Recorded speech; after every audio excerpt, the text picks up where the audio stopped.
Hello there. Hello, Twitch. Welcome to the Adobe Twitch channel. My name is Terry White, Worldwide Design and Photography Evangelist for Adobe, and it's my pleasure to welcome you here on twitch.tv/Adobe. If you're watching the replay, whether it's on the Twitch channel or whether it's on my YouTube channel, wherever you might be watching this, and hopefully this will end up at some point on the Creative Cloud YouTube channel. But wherever you're watching this replay, this was from a live show that happens on my show happens on Tuesdays and Fridays at 10 a.m. Eastern time till noon usually. Today it's going to be a little bit shorter because we're making way for a special broadcast at 11:30 Eastern all the way from Sweden with Michael Chase and a special guest. But in the meantime, if you guys are watching this replay and you're saying, hey, how can I catch this live? Head over to twitch.tv/Adobe and you can watch something there being created or creative broadcasters every day, 7 days a week, all day long. So also if you're watching the replay, what'll happen is you'll see me do this where I'm looking over at my chat pod and I'm taking questions, I'm talking to people, I'm saying hi to Flo and Victoria and Star Crunch and Ayajo. If I'm pronouncing that correctly, I'm saying hi to all those folks. And so if I stop what I'm doing and look over there, it's really to check for questions. So that's how this stream works. Today we're going to be doing something that I think would be pretty interesting for people because we always assume that, you know, you're creative, you're an artist, you're a photographer, and you're already into these tools and you kind of already, know what you're doing, but you just want to learn some tips and tricks. But that never helps out the person who's just getting started, someone who's brand new to Creative Cloud, someone who just started with Creative Cloud and just upgraded from CS6 or just got out of design school or photography school and they kind of want to know how do I even begin to use these tools. So today I'm gonna step back. I'm gonna say that these are I have 10 things in mind that beginners usually want to know how to do. We're going to address those 10 things. Hopefully we'll get them done in 90 minutes. We should. I usually get it done in a lot less than that. If there's time after that, we'll do more. And we'll just keep going. We'll take your questions along the way and go from there. So once again, thanks for joining me. If you guys are just getting here live, my name is Terry White, Worldwide Design and Photography Evangelist for Adobe. This is the Adobe Twitch channel, twitch.tv/Adobe. We're broadcasting here all day, 7 days a week. So if you want to stop in at any time and see something cool, chances are you can do that here on the Twitch channel. So hey Paul, what's going on? Hey Renee. Hey, what's up? Okay, so let me check a couple things to make sure the stream's performing properly. Let me also host it on my Twitch channel. Let me run the analysis of the channel, make sure the stream's good. And everything's looking good there. Let me bring up my other window here to make sure if anyone has to chime in and say something, I'll see it. Hey Rufus, what's up? Glad to see you on Periscope a little earlier today, and thanks for sharing that with everybody. For some reason, it didn't want to tweet from the Creative Cloud account, so I got to check on that. All right. So, good. A. Goins is in the house. Lots of people came over from Periscope, and I see some new faces, people that just created their Periscope, or I'm sorry, their Twitch accounts from that Periscope. So, glad to see some new faces in here. And looking forward to sharing some things with you guys as well on Photoshop. Okay, let me bring up my other note on things I want to cover, just so I can look and see them at the same time. Okay, so once again, we're talking about Photoshop. We're talking about it from a getting started point. We're talking about just new things for beginners. And I've got 10 things on my list to cover. But if we run out of time, or if I see that we're running out of time, I'll try and get through them all. If not, I may have to pick them up on Tuesday on my next show. And chances are we will get through my 10 things and we'll have time for more things.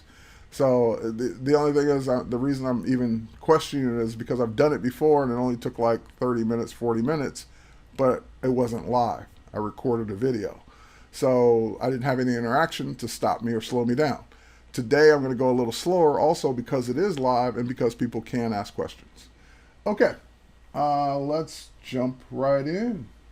Welcome to the channel, everyone, and let's start with First of all, you being able to see my screen. So let's go here. So I'll be working on my canvas here in Photoshop.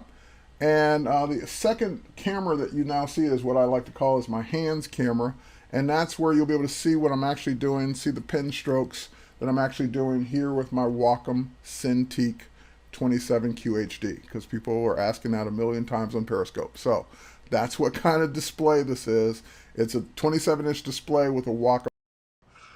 So earlier on Periscope, I kind of worked on that image of the guy. Let's work on this image of the girl just for a second here.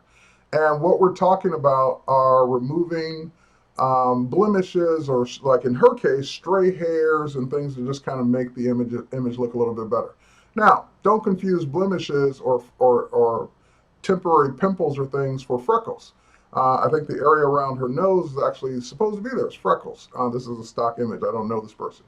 But I'm assuming that's what the case is. So we don't want to take away the person's identity when we're doing these kinds of things, and we don't want to overdo it.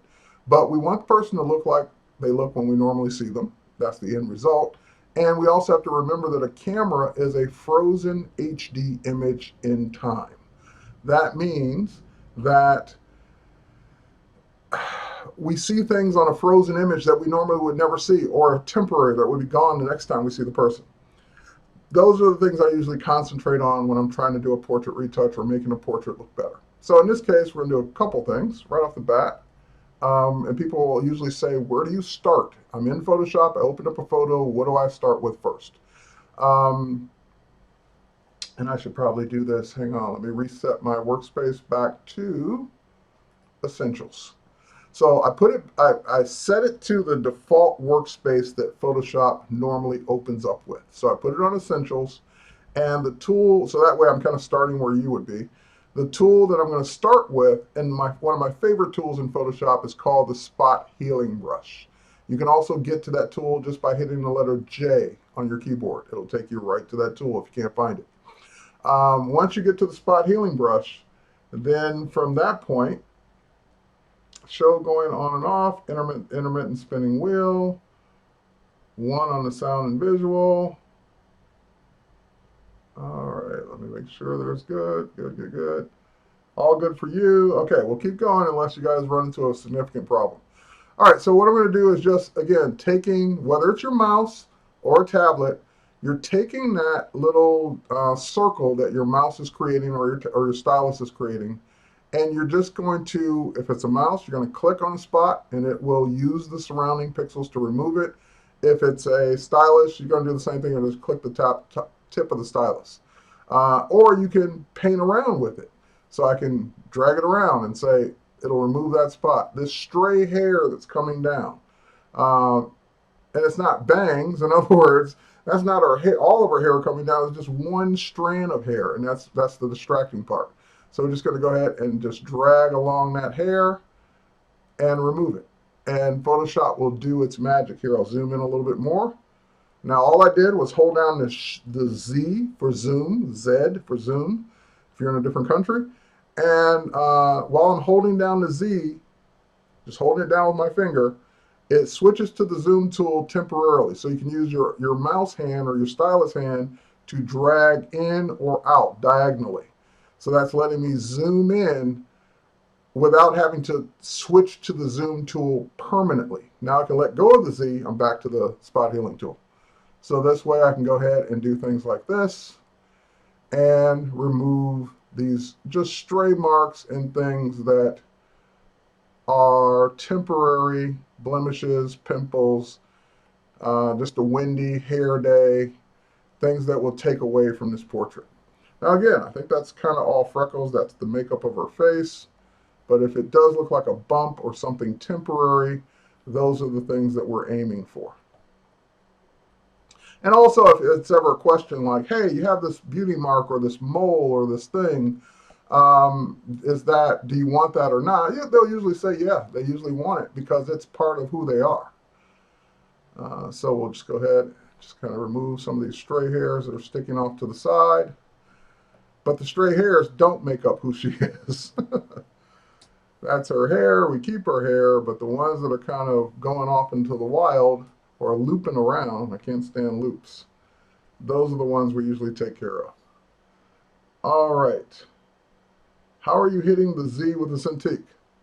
There's a keyboard right below the Cintiq. So I'm using the actual keyboard. However, since this is a touch, this is the Cintiq Touch. If I really wanted a keyboard, I can bring up a keyboard and I can hold down the Z there. So I can do it either way, but there is a keyboard underneath the display, a physical keyboard that has nothing to do with the display. It's just my regular keyboard. So some tablets do have the ability to bring up a keyboard on screen for on-screen typing. All right. So we're just kind of getting rid of some of these stray hairs using the same tool. I've not changed the tool at all. Now, one of the other things I want to point out is that brush size is usually important too. It's more important if you're using a mouse. Because with a mouse, the biggest disadvantage is it's a click. It's a on, off. You click a button that applies 100% of what that tool does. You let go of the button, it stops doing what that tool does.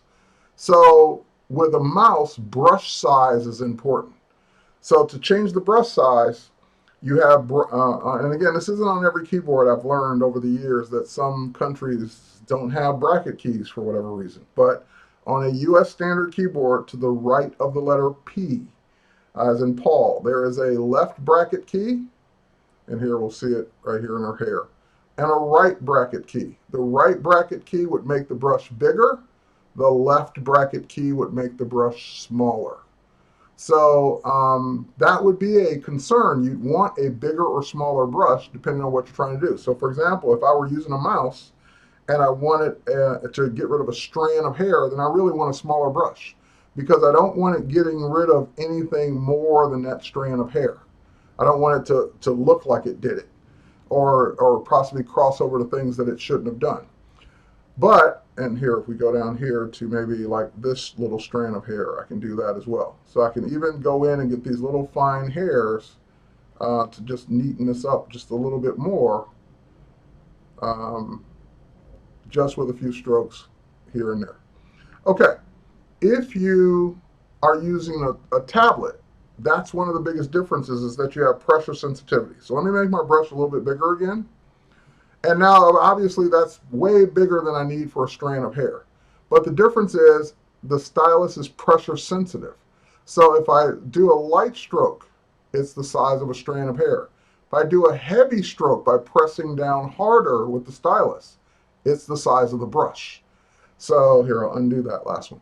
But that's why I don't have to keep constantly changing my brush size with a stylus. And again, any tablet, any stylus you want, as long as it's pressure sensitive, that will give you that extra advantage in Photoshop, in Illustrator, in any of our drawing tools because you'll have that pressure sensitivity to work with. So for example, if I want to get rid of that strand of hair, just don't press down that hard. If I want to get rid of something bigger, I can press down harder. If I want to apply a stronger brush stroke, if I'm painting something, then I just press harder. If I don't, then I'm doing it lighter with a smaller or less pressure stroke. So that's, again, I'm not trying to sell you a tablet. I'm trying to sell you on the idea why you should have a tablet. And again, I don't care where you buy it, who you buy it from, what kind you buy. It's just going to give you a huge advantage in working with Photoshop and other tools. Okay, and again, you can use a mouse. I gave you both reasons or both techniques. If you're doing it with a mouse, you're just going to have to adjust your brush size a lot more. All right, so that's kind of my thing on removing blemishes. Now, we so far have been doing it with the same tool, the spot healing tool. There are other tools in that category. So if I hold down the spot healing brush, I've got the spot healing brush, patch tool, and more. So you might say, well, what's the difference between the spot healing brush and the healing brush? Why are there two? I prefer the spot healing brush, but here's the difference between them. If you're, and here, let me look at questions real quick to make sure I didn't miss something. Do I have a Cintiq I want to sell? No, I don't. That's what eBay's for. Sorry, what tool again? Spot healing brush. All right.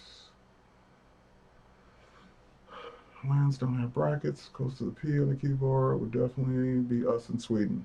I'm not sure what you do when you don't have bracket keys. I'm sure there's another keyboard shortcut. I just don't know what it is.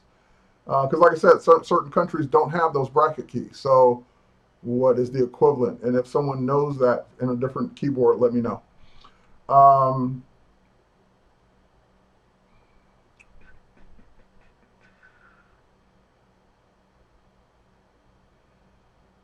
Okay, so I cleared all those questions. Now let's talk about the difference between the spot healing brush and the healing brush. So the difference is with the regular healing brush, this was actually the first one in Photoshop before spot healing brush came out.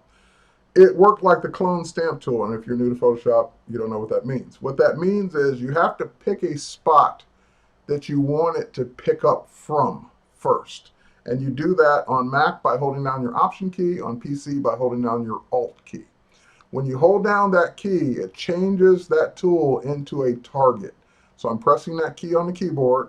It changes it to a target. Now I can click or tap where I want that to pick up from. Now, wherever I go use the spot healing brush, anywhere, that's what it's using for the heal.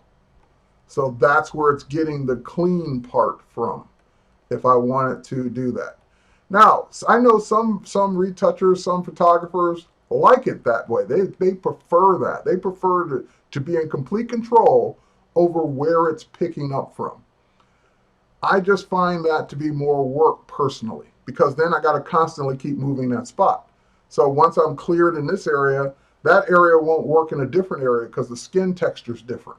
So I'd have to come down here and hold down my Option key, pick another spot. Whereas with the regular spot healing brush, I don't have to think about picking a spot. It just automatically uses the pixels around where I'm painting. So if I come down here where the texture is different, doesn't matter. So to each his own, you use whatever you think is best for you. But I just wanted to show you the difference between those two tools.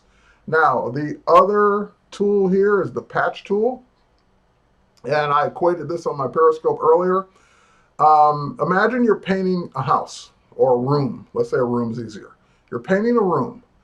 And of course, if you got a big empty wall, you're not going to sit there with a small brush painting a million strokes up and down. You're going to get a big roller or a spray gun or something to cover a bigger area.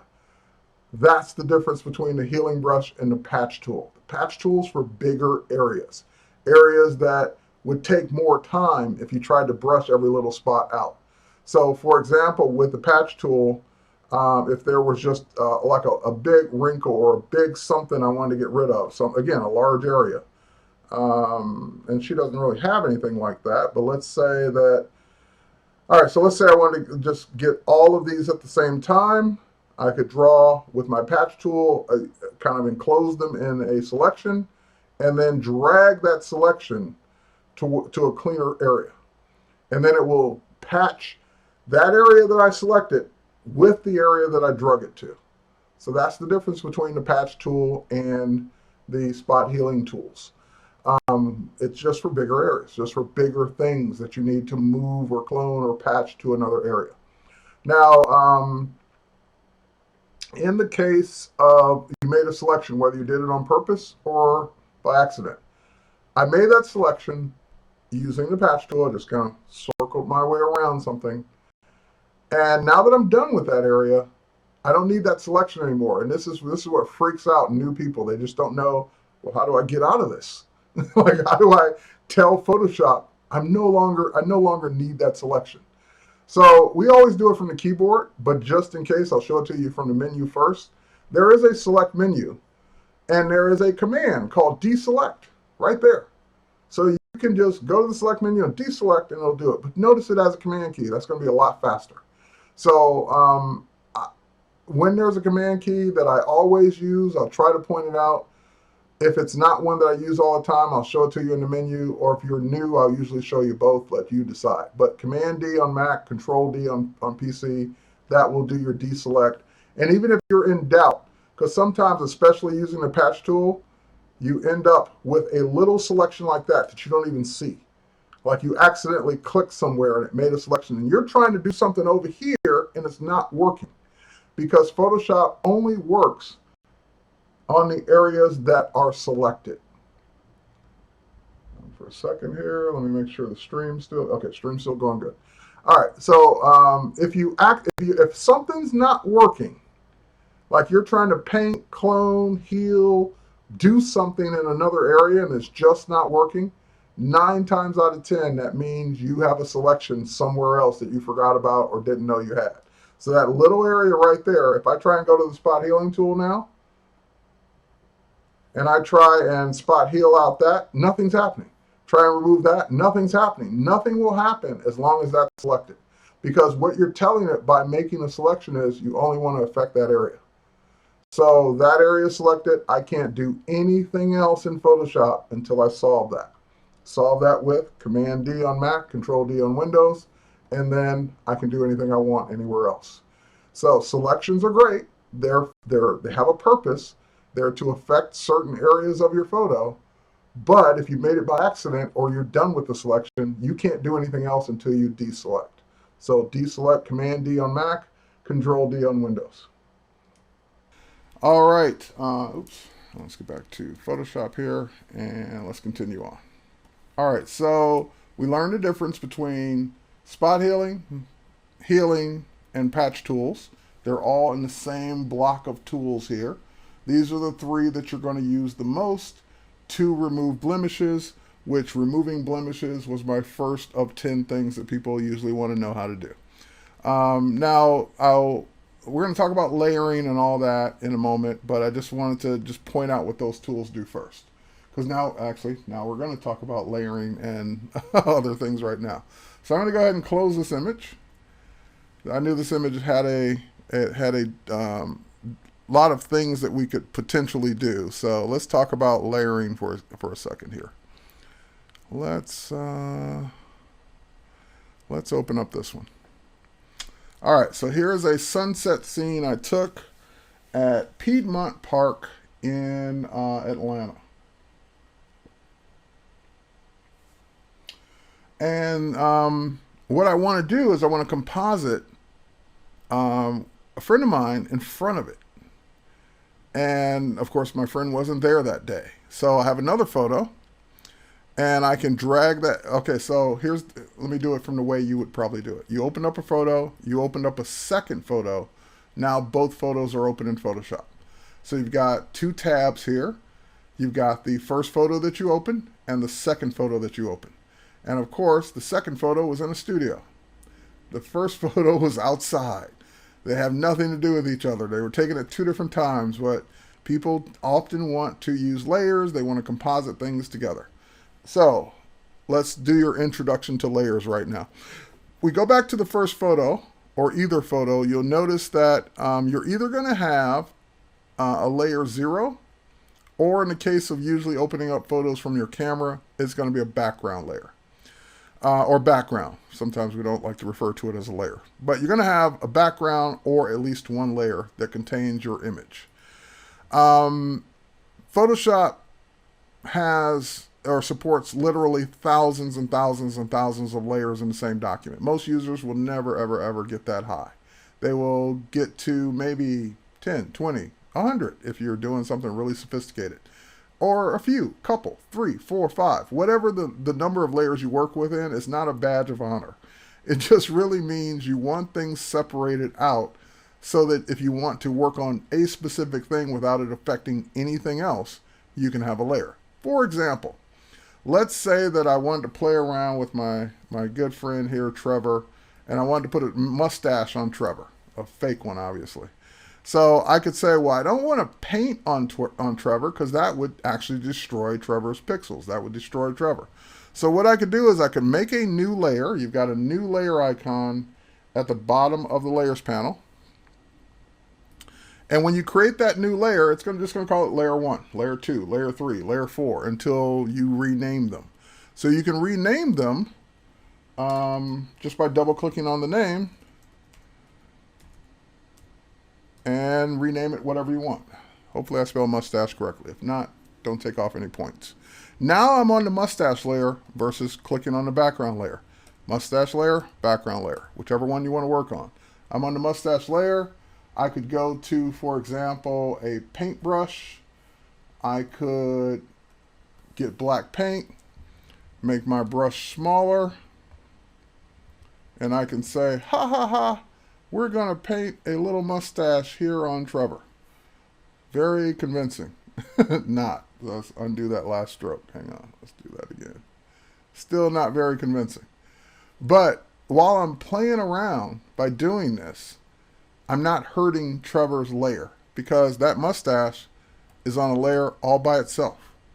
So that's why we work with layers in Photoshop, is so that we can do things, we can experiment, we can composite, we can try things without damaging the other things underneath or the other things above.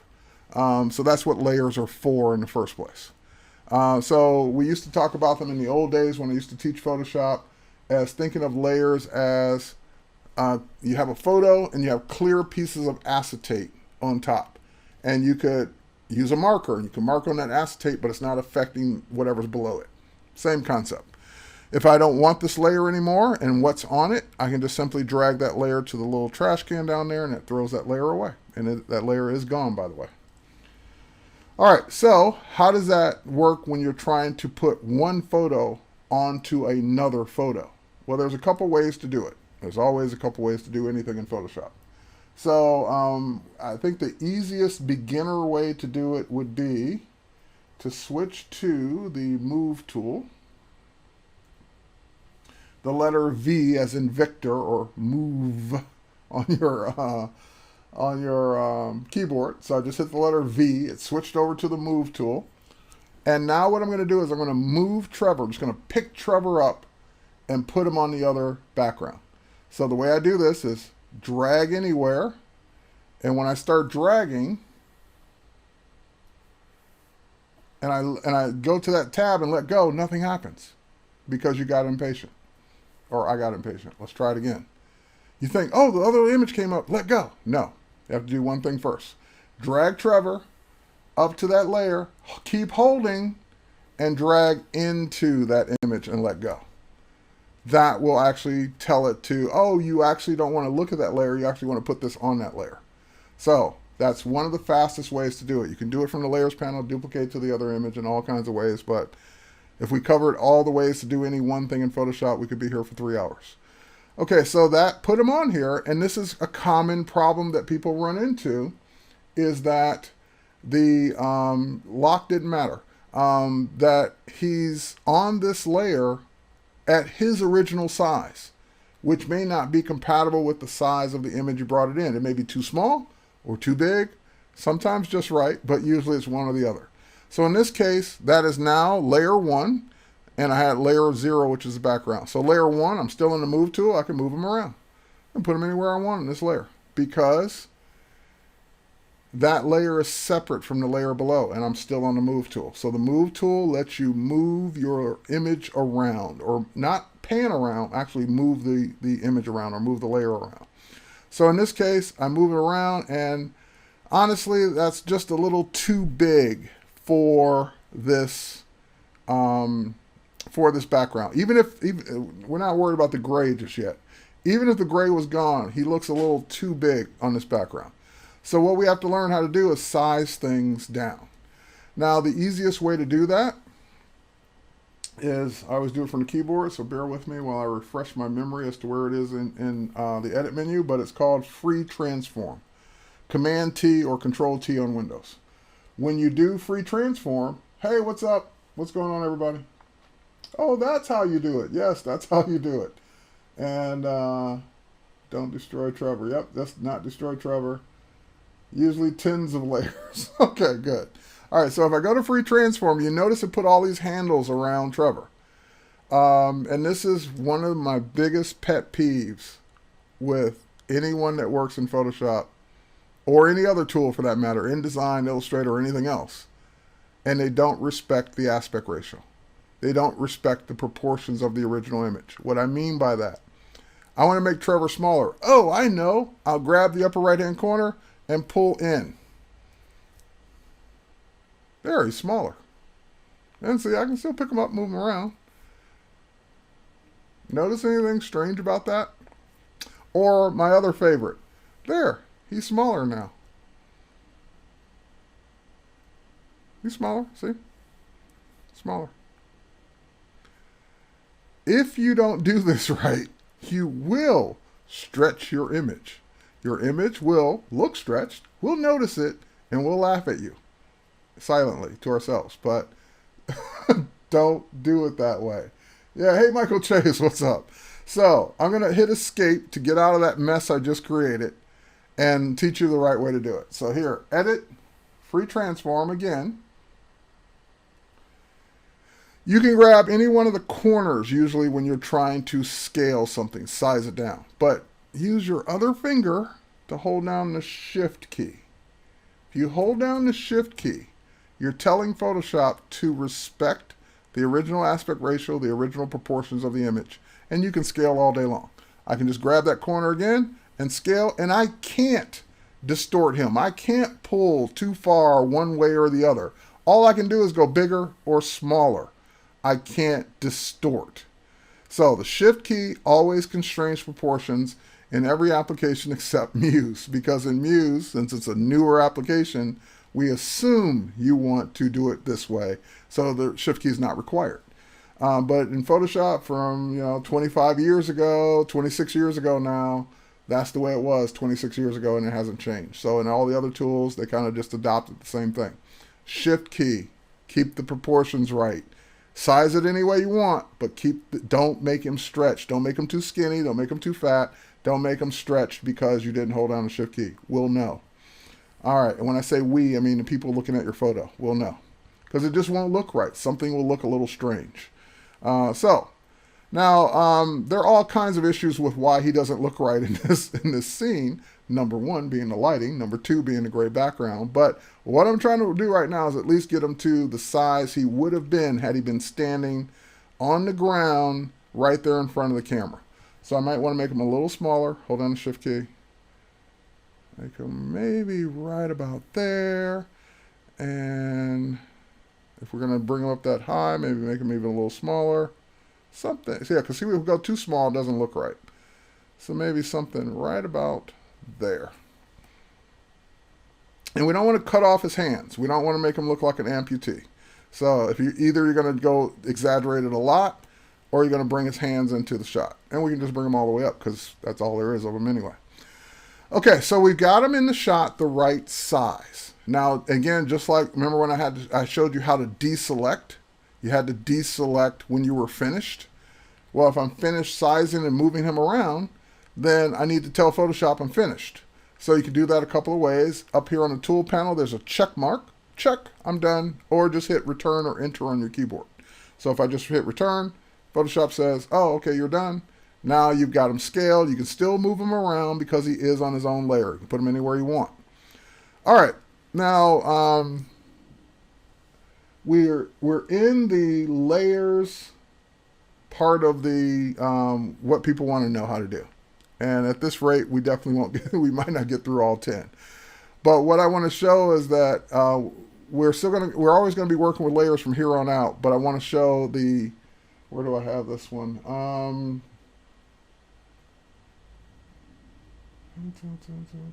Put two photos together. Okay, this was like number 8. So we're doing like one of the third things.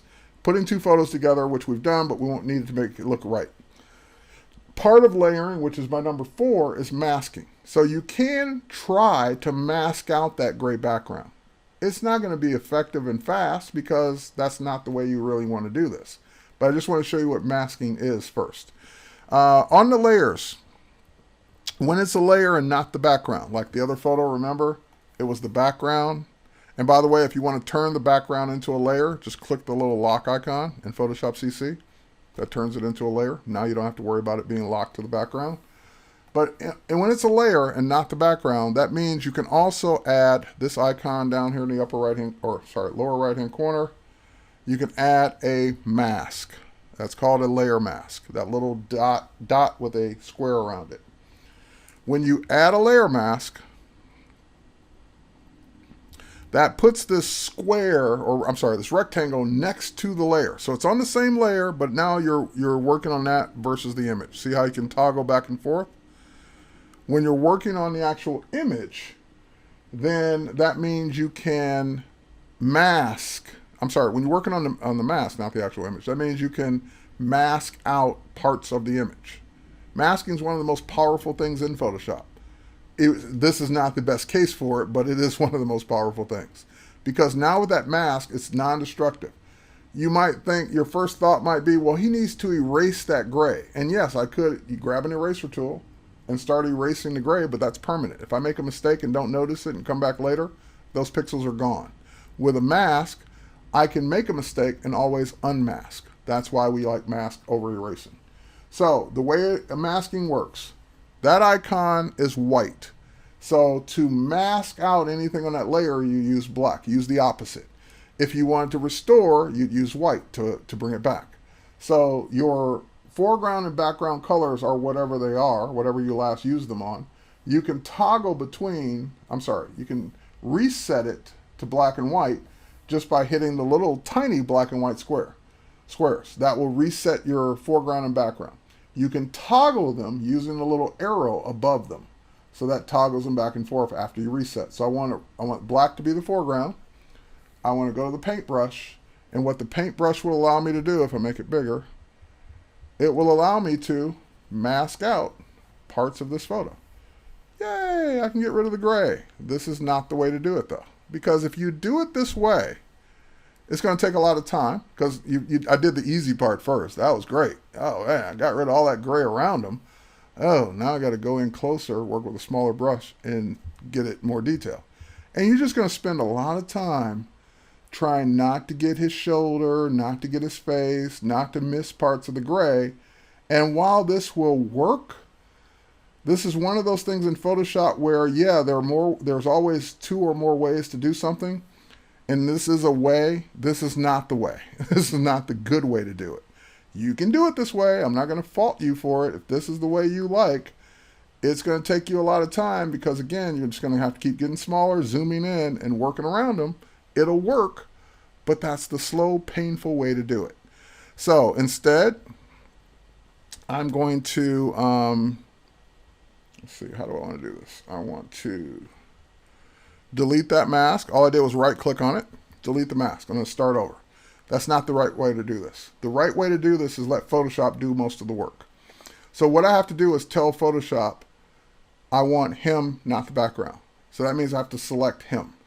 To do that, you can use any number of a dozen selection tools. But there's a selection tool that's quick, and it's named the quick selection tool. If I scale down an image with the transform tool, can I scale it up again without losing quality? It depends. If you made it a smart object first, yes, you can. But if you didn't, then you actually are throwing away those pixels when you scale it down. But if you make it a smart object first, then yes, you can. And you can make it a smart object by going up to the layer menu and converting it to a smart object layer. Okay, so I'm going to use the quick select tool. What? An easier way? Yeah, there is. Would Noon recommend the Intuos Pro line? Yeah, I use the Intuos Pro line all the time. I don't know who Noon is. All right, but anyway, so we're using the quick select tool. I'm going to make the brush a little bit bigger, and we're just going to drag it around on him. And notice what it's doing. It's quickly grabbing him. Now, it will make mistakes. It will say, oh, it'll get a little greedy. It'll think, oh, you want all of that. No, I don't want all of that, but I'm not going to fix it just yet. I'm just going to keep going and make sure I get as much of him as I can, and then I'll make my corrections. All right, I got most of it. Oh, missed the arm. And I definitely, if you're going to use quick select, implore you to visually walk your way around the image, because you'll be missing ears, you'll be missing eye sockets, you'll be missing fingers, you'll be missing all kinds of things if you don't take that minute to walk around, because subtle things that are missing you won't notice right away. Okay, but it grabbed all of this down here that I don't want. So notice the quick select has a plus sign in the middle of it.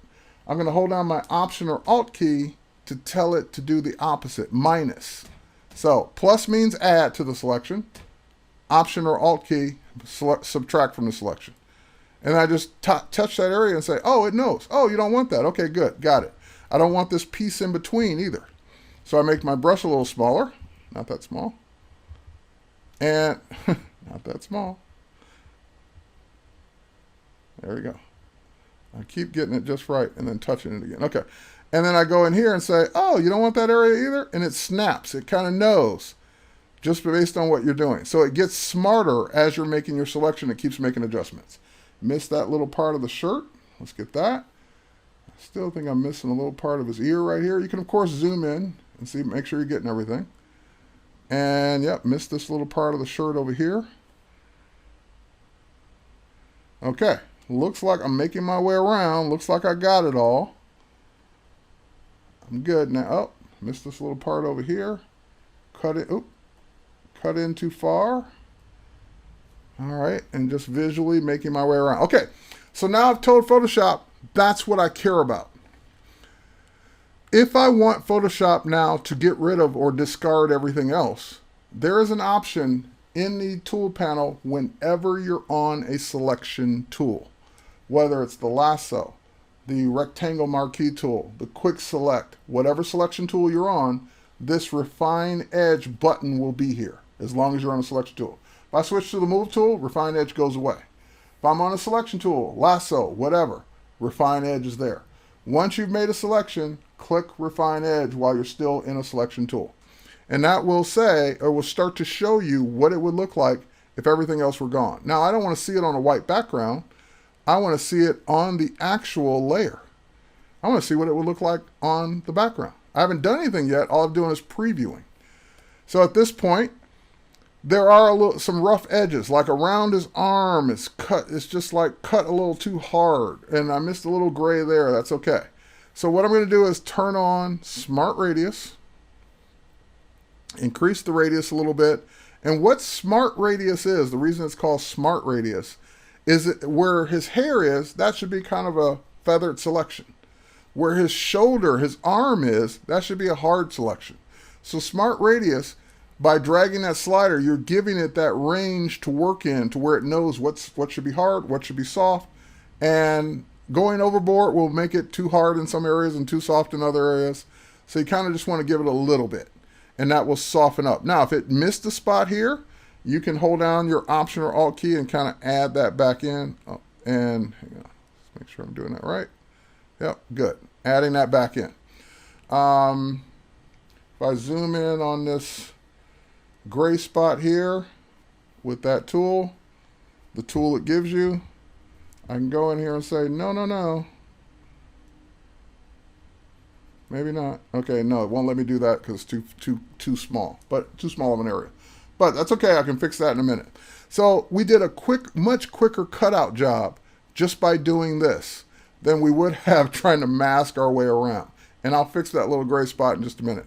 So all I want to do now is I want to say, yes, this is what I want. He looks much closer to actually being the person that's supposed to be standing there than he did with the gray background. So at this point, I want to output this selection to a new layer with a layer mask. So we talked about layer masks already. We know what layer masks are. So instead of just a new layer or just a mask or just a selection, I want a new layer with a mask. So when I do that and click OK, it turns off the old layer with the gray background. It didn't get rid of it. It just turned it off and gave you another layer with the mask. Now, why is the mask important? Because the mask remembers everything that was there. I have that mask of him being cut out. So if I zoom into that little gray area that I missed, all I'd have to do now is work on that mask like we just saw before, and using my paintbrush with a lot smaller brush, something really small, I can now mask out that little bit of gray right there. Not that anyone would see it, but I saw it, so I know it's there. So that should be background. And where it might have cut into his shirt a little bit, I can switch colors and bring back his shirt a little bit right there where it kind of cut it off. So it's a lot easier cleaning these little things up than it would be trying to mask every inch of his silhouette all the way around. Yeah, everything else looks pretty good. Maybe missed a little right there. Good, good, good. Yeah. And if I missed a little, need to bring it back, no problem. Don't want that ear cut off.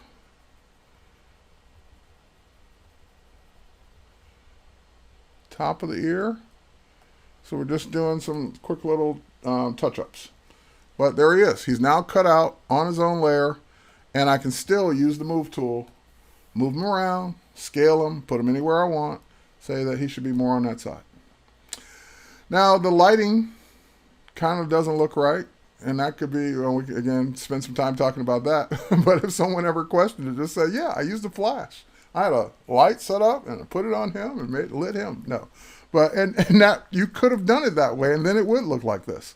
But if you're trying to blend the person into the background more and have them take on kind of that sunset color, there are some techniques around that that are a little bit more advanced that I'll save for another stream. But you get the idea. So that was answering a lot of things, cutting out the image. And hang on, I'm just looking here.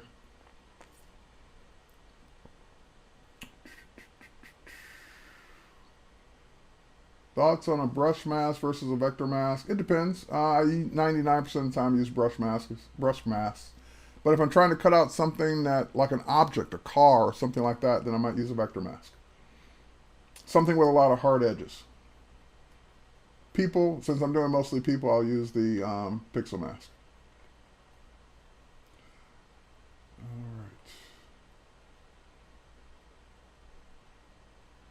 right. Okay. Looks like I got everything else.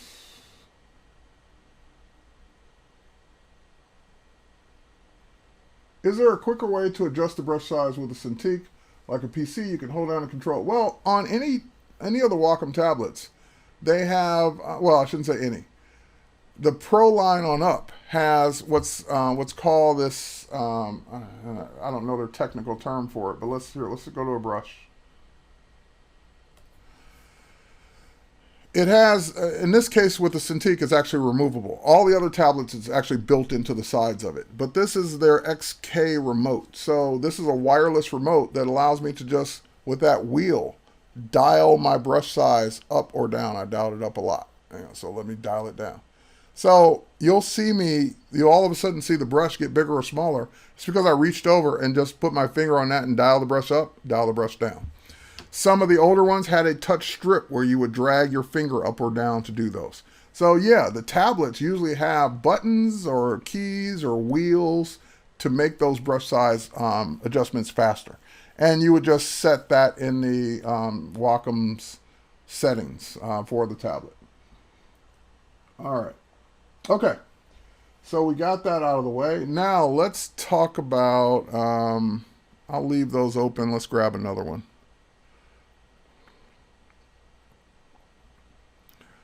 I definitely want to work with that guy. And let's see if we got another one in here. Problem is all of these are pretty much done. Okay, we'll do this. We'll do this one. We'll do my flyaway hair shot. Okay, so the next topic, number 4. So we did remove blemishes. Number 2, layers and adjust. We did layers, but not adjustment layers. Number 3, masking. Number 4 is cropping, and we also did number 8 already, which is putting 2 together. So we're moving along. We might get this done in 30 minutes. Okay, so the next one is cropping, because the number 1 and number 2 things that people do with photos in all of our tools is crop them and put text on them.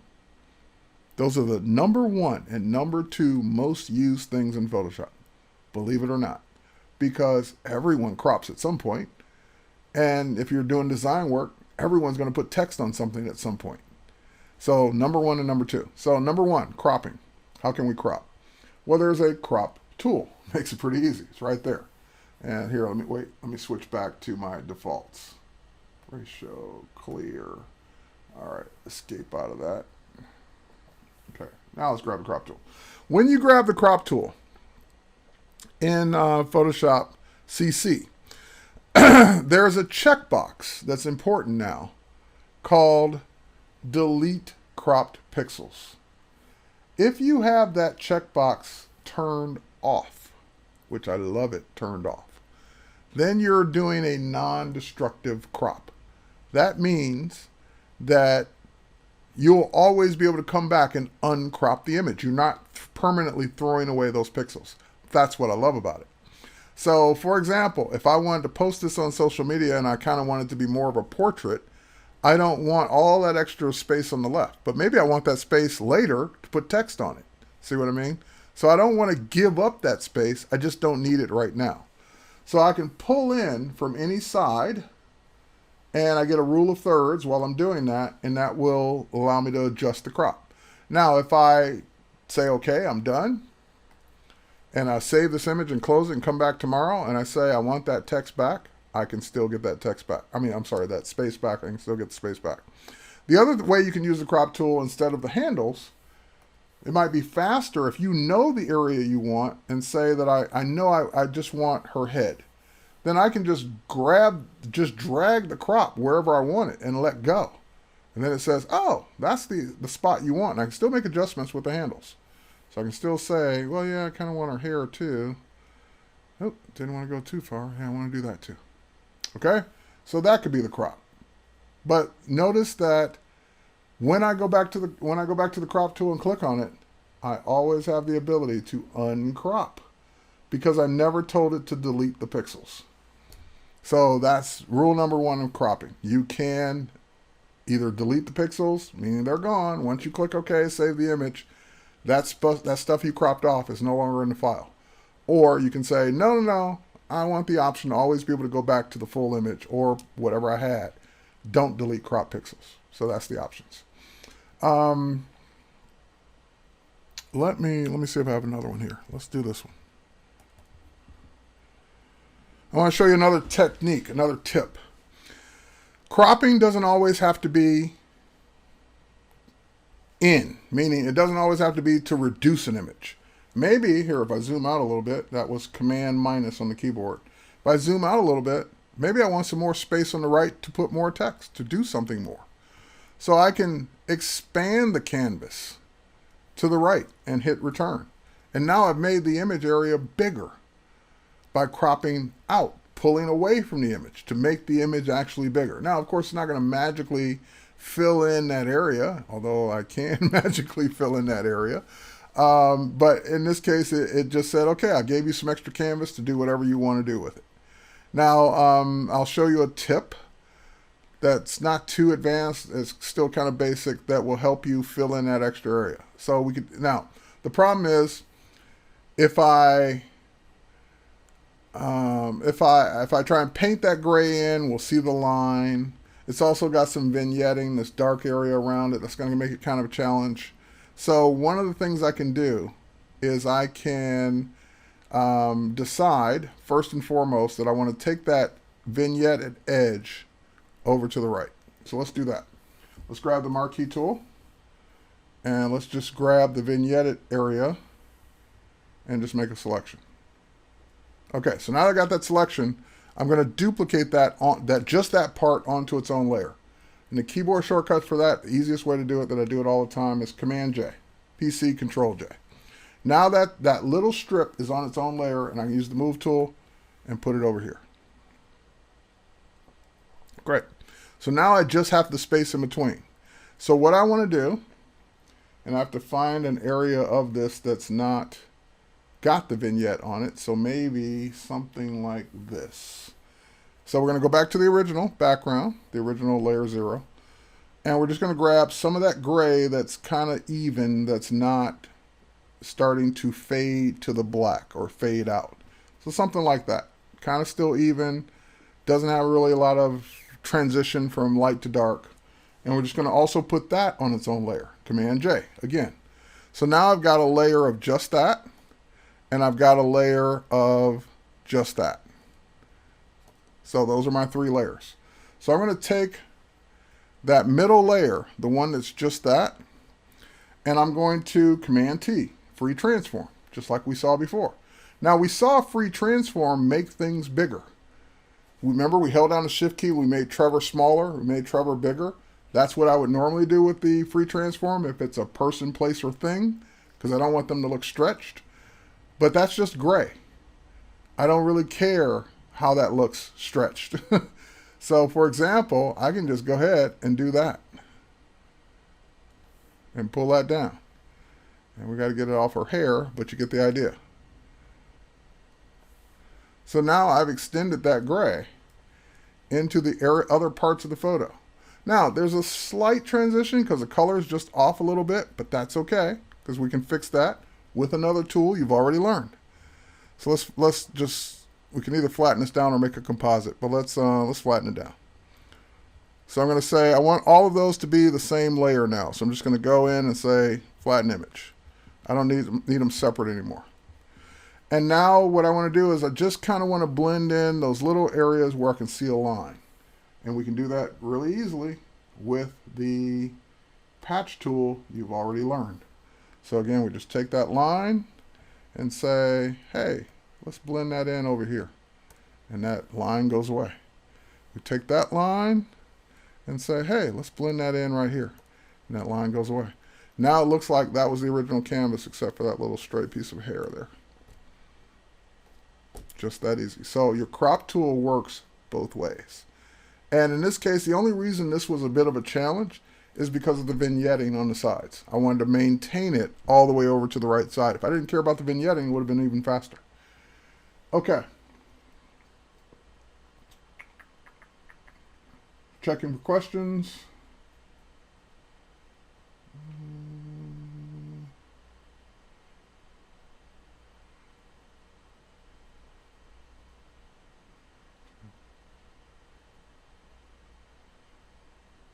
Okay, you're asking a question, which means you want me to look at a video.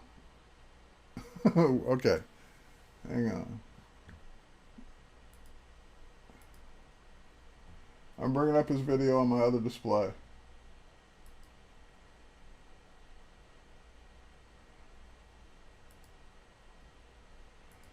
And you're asking, does Photoshop have a color picker like that? And the answer is yes, it does. If that's your question. I think it does. I'm trying to remember now. I'm pretty sure I've seen that before in Photoshop. So here's the easiest way to see what color pickers there are.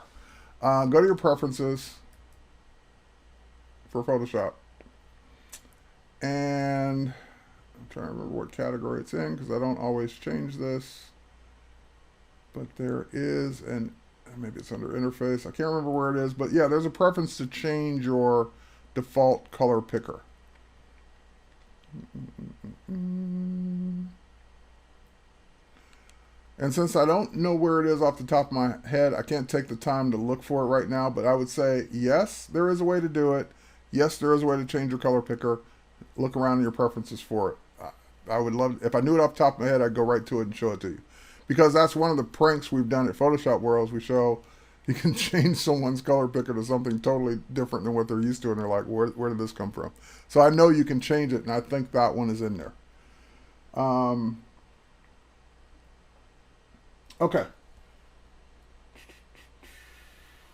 Let's jump down. All right, number 5, changing the color cast in a photo. Let me go to open. Let me go to my CC demo files for Photoshop. And looking for the image here that I want. There's a specific one I want to use.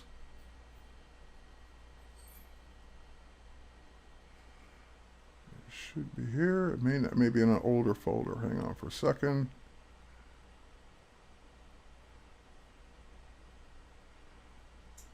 I don't think it's there. Oh, it is there. Okay, here it is. All right. Sometimes you might end up with a color cast. I beg to differ. Ansedius 2004, there's a huge difference. You're about to see some of it right now. Not a difference maybe in the way it looks, but certainly a difference in functions, like literally hundreds of differences. So don't judge it just by the few minutes you've seen so far. Um, in this case, this image has a blue color cast. And in the past, if you wanted to fix something like that in the older versions of Photoshop, like this person's talking about, you'd go into levels or curves or do things like that. And maybe if it were a raw file, you could go do it quickly in Camera Raw. But in this case, I've got an image where it's already been worked on a little bit. They've already added layers to it. And I just want to fix that color cast without it adversely affecting the other parts of the image, the other layers, the other things. Because this image right here of the video from Brazil, that looks okay. These guys are just too blue. So what I want to do instead is I want to, first of all, use a new filter command called Convert for Smart Filters. That will take the background, turn it into a layer, and make it a smart object layer so that whatever I do now is non-destructive. Now I want to go to my my filter menu, and I want to come down to Camera Raw Filter, which is also new in Photoshop CC. So if I do Camera Raw Filter, that brings up all the power of Camera Raw as a filter to any layer.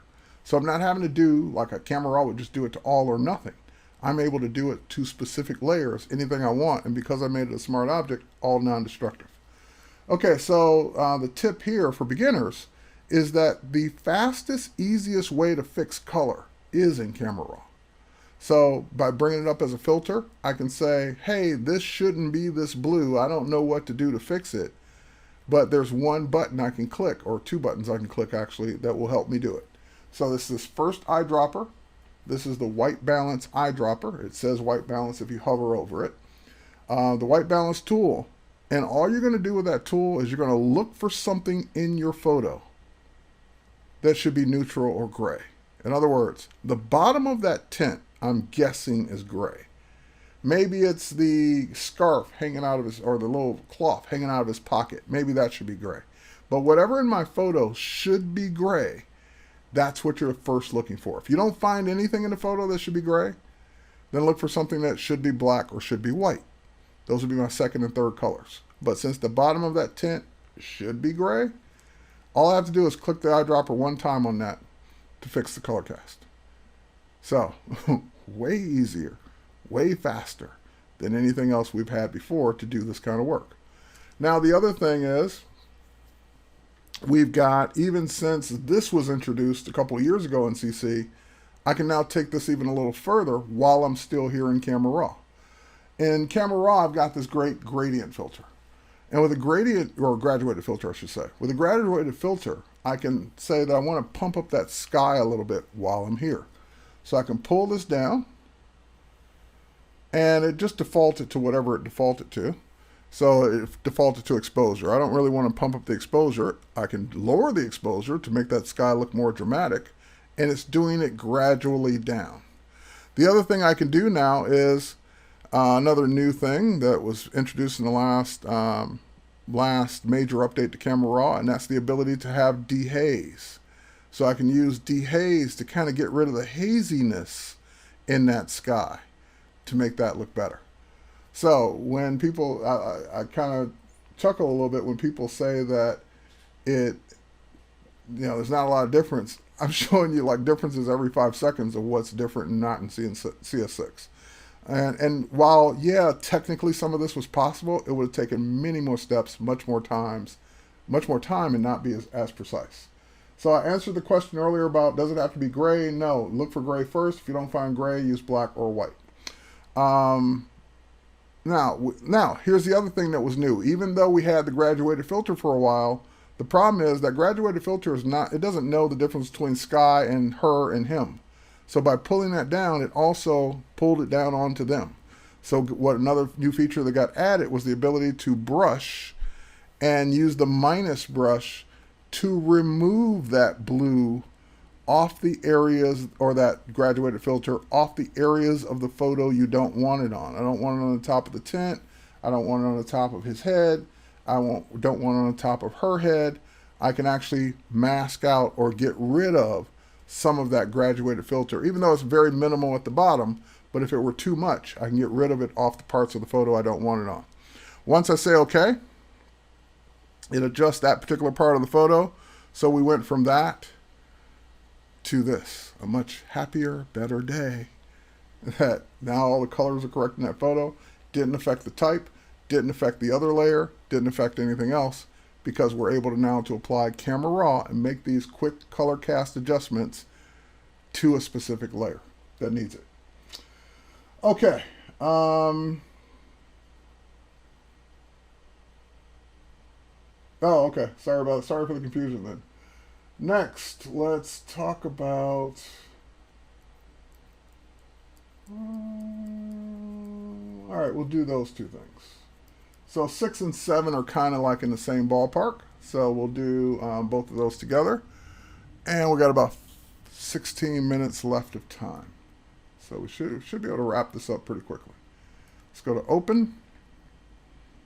And let me go back to my CC demo files and go back to Photoshop. And what I'm looking for here is this one. All right. We got the motorcyclist jumping over whatever. It looks like he's jumping over the cloud, but he's not. He's just the clouds off in the background. But he's, on a high-speed jump, looking cool, flying off the motorcycle. So the number 6 is remove an image from a photo using content-aware fill. Let's say, and this is not what I really want to do with this photo, but I can kill 2 birds with 1 photo. Let's say I want to remove him from that photo. Then what I can do is let Photoshop do it.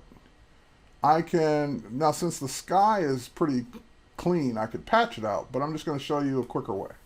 I can make a selection around him.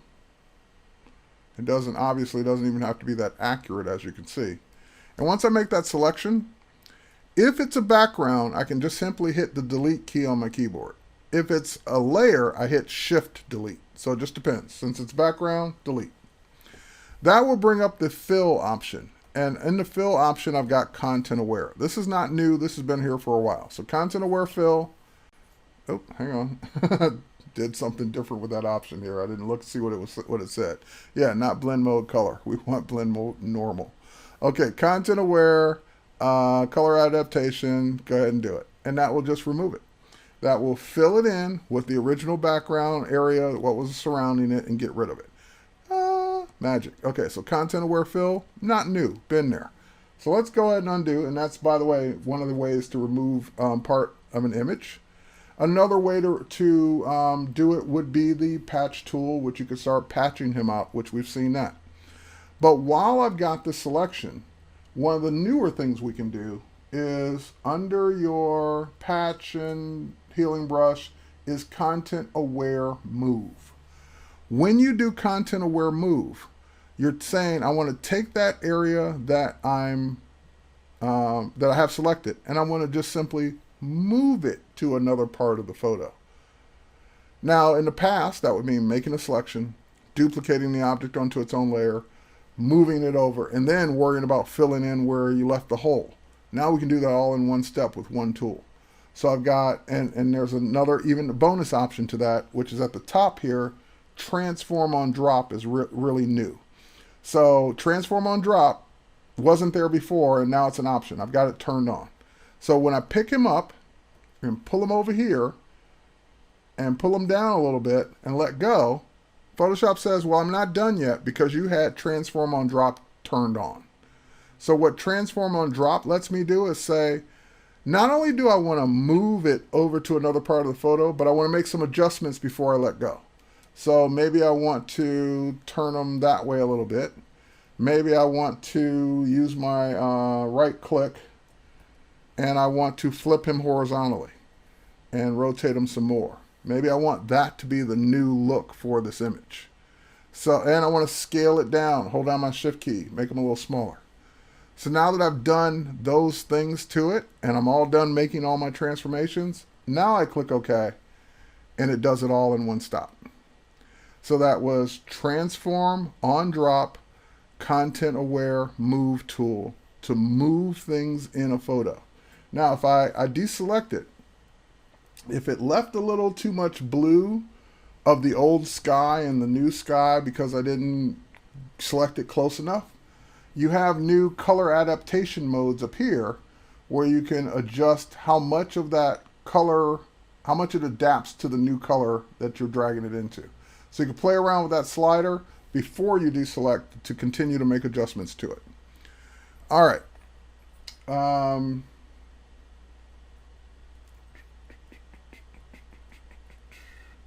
And as a professional, okay, yeah, I'm just reading comments here.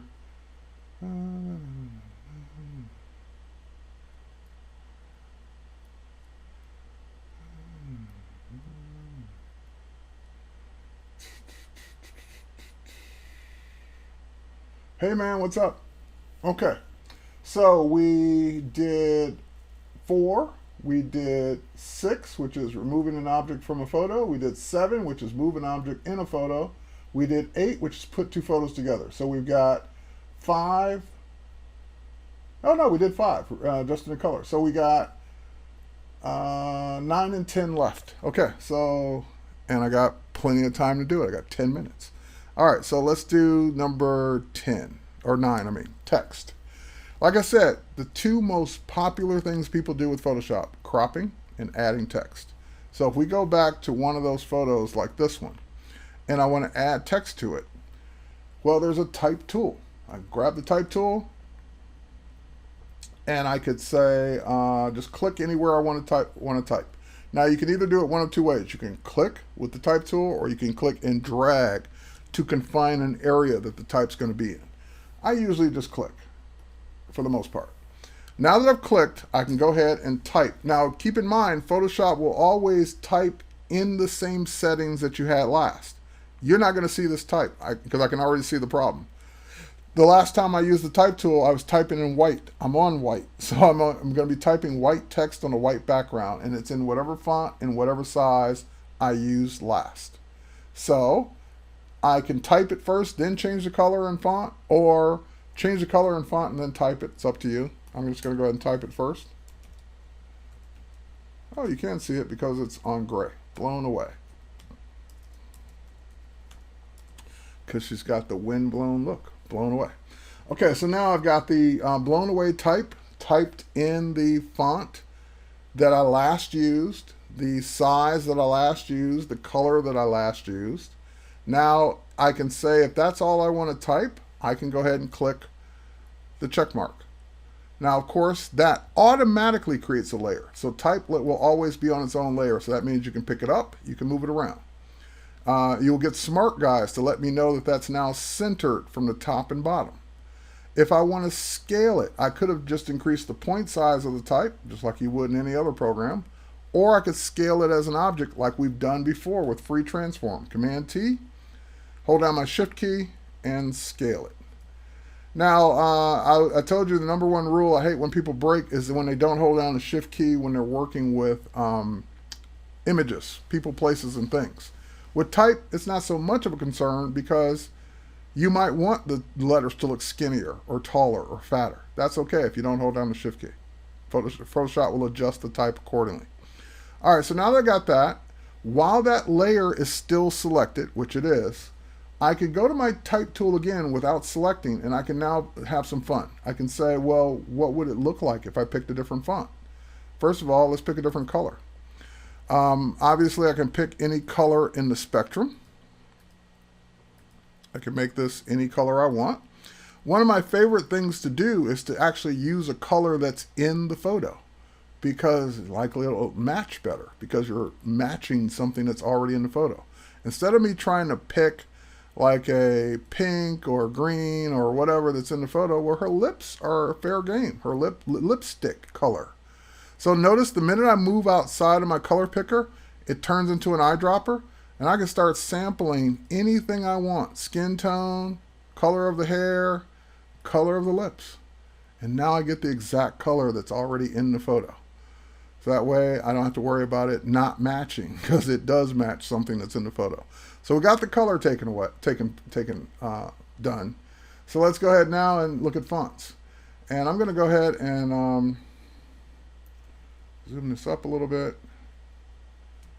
and move this over a little bit. Okay, so now we've got the font menu, and what's new in the font menu, lots of new things in the font menu actually. First and foremost, you can now have favorites. So you can star your favorite fonts, and your favorite font will be there always at the top of the list. Also, your most recently used fonts will be at the top of the list. The other thing you're already noticing is that when I just hover over a font, which I can use the arrow keys to do, I can see what this is going to look like before I commit to any of these. I can also decide that I want to use a particular class of font. I want this to be a sans serif, so only show me my sans serif fonts. I can also do a search. I only want this to be oh, here we go. I only want this to be heavy. Show me all my heavy fonts. And I can see the ones that are heavy, like Fat Frank Heavy, which is a true typekit font. So we got Fat Frank Heavy, and of course I can still scale it up, and just dragging left and right on the letter T to do what we call scrubby sliding. And so now I've got the blown away text. I could also make it italic if it had an italic style for heavy, but that particular Frank Heavy, but it doesn't. Okay. What else? Oh, last but not least, we can do a lot more on type, but that just gave you a little bit of what you can do with type. You can also, if you're a full Creative Cloud member, you can access about $40,000 worth of fonts using the Typekit library. So that font, for example, I didn't own before Creative Cloud. That font is part of Creative Cloud, Fat Frank Henry, because I like sometimes using a thick headline font for things that I want to stand out. All right, yep, see, Frank, Floor MC used Frank Fat Heavy for a Typekit demo today. So see, you guys use the same font. All right, last but not least, got 5 minutes left before we turn it over to Michael Chase. Let's do a export. Let's talk about exporting. Let's talk about getting this image out. Now, chances are, if you're creating these images and you want to share them on social media, obviously you're not going to share a layered Photoshop file. You need a JPEG, or PNG file. You need something smaller. Now, in the past, I would have jumped to Save for Web. I still use Save for Web quite a bit. And Save for Web is awesome because it's been there for years, and I know how it works. I can go in and specify, hey, I want to put this on Instagram, and Instagram has a recommended size of no bigger than 1080 pixels wide. And it is the whole image, by the way, but it will be 1080 pixels wide, and I can make it a JPEG. I can see the quality. I can see how big the file is going to be. It's going to be 93K when I'm done. If I change the quality settings or the file format with any of these presets, I'll see what it's going to do right off the bat. So if I change it to a PNG, that's going to probably be a lot bigger file. Yep, 850K, and I didn't gain anything in quality. So let's do JPEG high, a lot smaller, and then I can save that file wherever I want on my drive. So we'll save it out to the desktop, and away we go. But we also now have what's called quick export. So quick export will let you just quickly do it, and it will just ask you, where do you want it? And so I can say, again, on the desktop, let's make this one too. And you might be saying, well, what settings does quick export use? Quick export does not let you change the size. It would be whatever size the image, dimensions. So where I change it to 1080 and Save for Web, it's whatever size this is. But quick export, if you get your dimensions in Photoshop first, is faster because it doesn't give you the dialog box, it just does it. And you can set your export preferences to whatever you want them to be. The one thing I keep asking them for is, let me set my maximum longest dimension, and then that would solve my problem. I would only use quick export. But until that happens, you've got both options. And that takes care of the 10 things that I would show a beginner how to do. Now, it's kind of a little bit random here because we're live streaming, answering questions, talking to people. But that kind of gets your feet wet with Photoshop and what the capabilities are as a beginner and what you can do. So quick recap, we removed blemishes, we added layers, we used masking, we cropped, we changed the exposure and color cast with the camera raw filter. We removed an image from a photo using Content Aware and the Content Aware Move tool, which is number 7, moving an object. We put 2 photos together. We put Trevor on that other background and cut them out. We added text and we saved for web. So that's 10 things beginners usually want to know how to do. It's just starting off in Photoshop. Join me on Tuesday for more. I'll be streaming again on Tuesday here on the Adobe channel, and literally in a minute I'm going to hand the stream over to Michael Chase, who's in Sweden, and he'll be talking to someone cool. You'll want to stick around and see who that is and what they're going to talk about. So, looking for last minute questions real quick here. You're welcome. And let's see if there's anything else.